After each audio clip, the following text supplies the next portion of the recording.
Hey Shark fans, it's Melinda Marsalis. Welcome to Heard It on the Shark. I'll be your show host, and Mississippi Hills National Heritage Area is your show sponsor. Heard It on the Shark is a weekly interview show that airs every Tuesday at 11 a.m. on the Shark 102.3 FM radio station based in Ripley, Mississippi. Then it's released as a podcast on all the major podcast platforms. You'll hear interviews with the movers and shakers in North Mississippi who are making things happen. I'll talk to entrepreneurs, leaders of business, medicine, education, and the people behind all the amazing things happening in North Mississippi. When people ask you, how did you know about that? You'll say, I heard it on the Shark. Heard It on the Shark is brought to you by the Mississippi Hills National Heritage Area. We want you to get out and discover the historic, cultural, natural, scenic, and recreational treasures of the Mississippi Hills that are right in your backyard. And of course, we want you to take the Shark 102.3 FM along for the ride. Musical credit belongs to Hill Country Blues guitar legend Gary Burnside and the late great Buddy Grisham, playing Long Way Home from their album Acoustic Brothers, which was recorded at Sun Bear Studio in Ripley, Mississippi.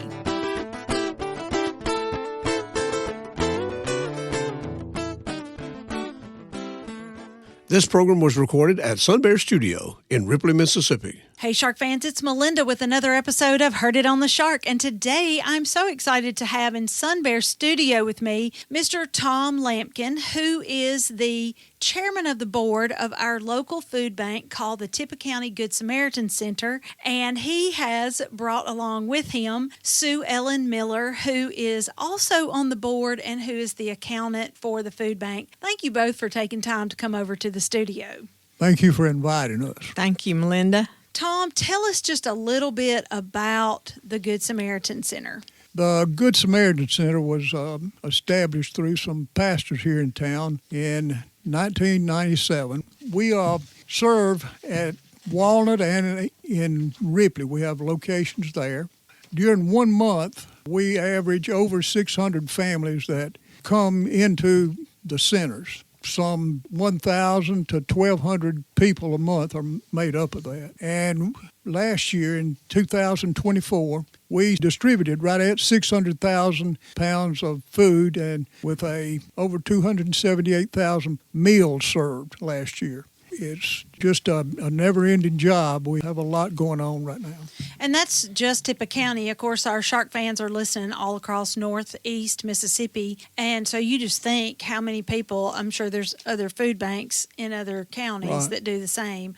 So the food banks are really, really making a difference in the lives of the citizens of North Mississippi. Sue Ellen, could you explain for our listeners a little bit about the USDA food and how it's, in my opinion, better to give a monetary donation than a actual cans of food donation, and why?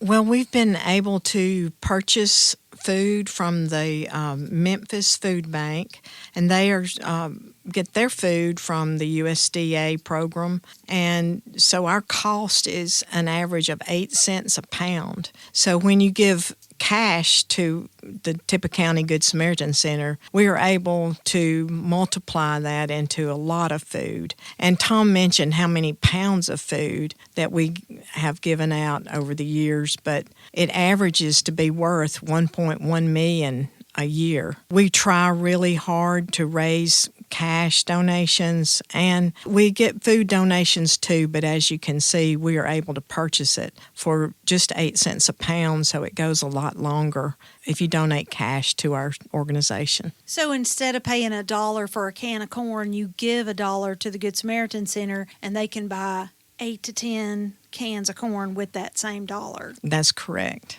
As long as USDA Food Bank holds out, and let's talk about that in just a minute. But first, I want you to tell me, Tom, what are your hours of operation? In Ripley, we operate each Monday. We're open from 9:30 to 11:30 and 1 until 3 in the afternoon. The Walnut location operates on Tuesdays from 10 to 11:30 and Thursdays from 4 until 5:30, distributing food in both locations. And the team that works up there to stock the shelves and pack the boxes and hand it out is all volunteer, is that correct? That's correct, all volunteers. As we record this, we don't know if the SNAP benefits will be cut off because it's not November yet as we're recording. But as this is being broadcast on November 4th, you guys are going to know if the SNAP benefits were cut off. So let's just say that they are for the sake of argument today, okay, Sue and Tom? If those SNAP benefits are cut, how will that affect USDA food bank availability, and how will it affect people's need? Well, the food bank availability has already been affected by some of the cuts that have come about in the last few months. USDA, or the Department of Agriculture, who operates USDA, they have cut funds nationwide. It has affected us. The way it affects us is they cut funds to our food bank, a Mid-South food bank in Memphis, and some $2 million. So they're having the same problems as we are as far as getting the food. They don't really have as much food as we need. And so we've had to cut back on what we're giving right now. Last year at this time, we were giving 60 to 65 pounds of food to a family of one. We give out food according to how many people are in the family, and that has been cut in half. Right now, we're giving out 30 to 35 pounds for a family of one, and this has really affected the whole situation. We are now fixing to place an order with local retailers, which will be a whole lot more expensive than what we've been used to paying. It's just going to be more and more. And most of the people that come to us are on SNAP, or if they're not on there, they're surely available for it. They qualify for it. So it's going to affect our people greatly. We just need to be able to get the food in, to get it out, and to meet that need if it does happen. So right here at Thanksgiving and Christmas right around the corner, I personally would like to plead with everybody listening to, if you have a church that you attend on Sunday, go to that church and see if they are making a monthly donation to the Good Samaritan Center or whatever food bank that you live in. Let's say you're in Union County or Alcorn County, or you're listening to us from Prentiss County. Go find out what your food bank is in your county, and on Sunday, find out from your church if you are on a monthly donation with your church, and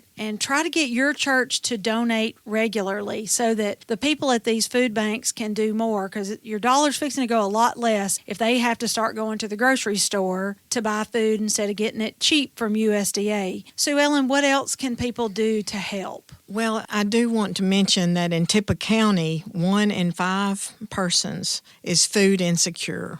And we just ask you to empathize with, just imagine little children, senior citizens, and others who are hungry. And it just seems so ridiculous when we have so much. So many of us have so much, and we waste food. And just please be very generous. We do need volunteers in our centers. We can always use some help. There's lots of jobs. You don't have to be muscular person. We need those too, but we also have people doing computer work, interviewing our clients. Then it's fun to pack the boxes and fix them for each family. So we can use people of any age group to help us. We just ask for you to pray for feeding these hungry folks in our county, and help us out the best you can. Not only can you give through your churches, we would like every church to give, but you can give individually. You can go to our Facebook page, which is Tippah County Good Samaritan Center, and on there you'll see QR codes for PayPal is on our webpage, tippahsamaritanCenter.org, and also Venmo, just Tippah County Good Samaritan Center. You can give through both of those. You can send your check to P.O. Box 76, Ripley, Mississippi, 38663, and just come by and see us. That'd be great if you come by and see us and see how we operate. I think you'd really be amazed at how smoothly things go and the volunteers that we have. It's a great place. I agree. It is so well run. Everybody is treated with dignity. Nobody feels embarrassed to be coming to get a little bit of help. It is just so excellently done. Do go check them out on Facebook. Check out their website. It's the Tippah County Good Samaritan Center. If you just Google it, you can find it. Please consider giving to your local food bank here at Christmas time and Thanksgiving. Next week, we're going to start handing out turkeys. This is something we really strive to do each Thanksgiving. Just a little something special, and we are going to be handing them out all up until Thanksgiving, like I said, beginning next week, next Monday, the 3rd. And we just like to invite anybody that wants to contribute toward that. We'd be glad to take your money on that too. So, but it's just a wonderful place. I've been there 15 years. It's really hard for me to talk about because I love that place so much, and I love these people that come, and I volunteer. But the people that come, just the needs, just seeing what the people in this county need, and I know it's like that in the other counties too, the needs that are out there. It's just so vast.